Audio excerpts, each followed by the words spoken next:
జీవితంలో ఎవరైనా నంబర్ 1 గానే ఉండాలని అనుకుంటారు. కానీ హిమాచల్ ప్రదేశ్కు చెందిన ఓ వ్యక్తి 1వ నెంబరున్న నెంబర్ ప్లేట్ కోసం రవాణా శాఖకు ఏకంగా 14 లక్షలు ఖర్చు చేసి వార్తల్లోకి ఎక్కాడు.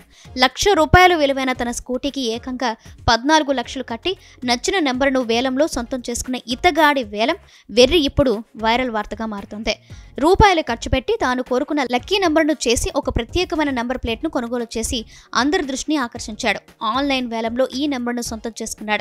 ఇంతకీ ఆ నెంబర్ అంత ప్రత్యేకమైందా? దీని వెనుక ఆసక్తికర విషయం ఏంటో చూద్దాం.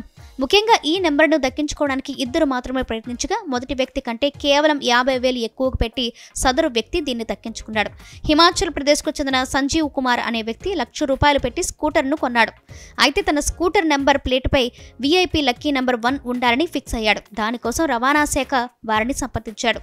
వారి సలహా మేరకు ఆన్లైన్ వేలంలోనూ పాల్గొన్నాడు. అయితే ఇదే నెంబర్ కోసం మరో వ్యక్తి వేలంలో పోటీ పడ్డాడు. ఇద్దరు పాట పెంచుకుంటూ పోయి చివరకు 14 లక్షలకు సంజీవ్ తాను కోరుకున్న HP 21C0001 నెంబర్ను దక్కించుకున్నాడు. దీంతో వాహన ధర కంటే 14 లక్షలు ఖర్చు పెట్టిన వ్యక్తిగా సంజీవ్ కుమార్ పేరు వార్తల్లోకి ఎక్కింది. కాగా హిమాచల్ ప్రదేశ్ రాష్ట్రం చరిత్రలోనే ఒక ద్విచక్ర వాహనానికి ఇంత భారీ మొత్తాన్ని వెచ్చించి రిజిస్ట్రేషన్ నెంబర్ను కొనుగోలు చేసిన వ్యక్తి మరొకడు లేడని అధికారులు ప్రకటించారు. లక్కీ నంబర్లపై ప్రజల్లో పెరుగుతున్న క్రేజ్ ఎంతగా ఉంటుందో ఈ ఘటన రుజువు చేస్తుందని అధికారులు అభిప్రాయపడ్డారు.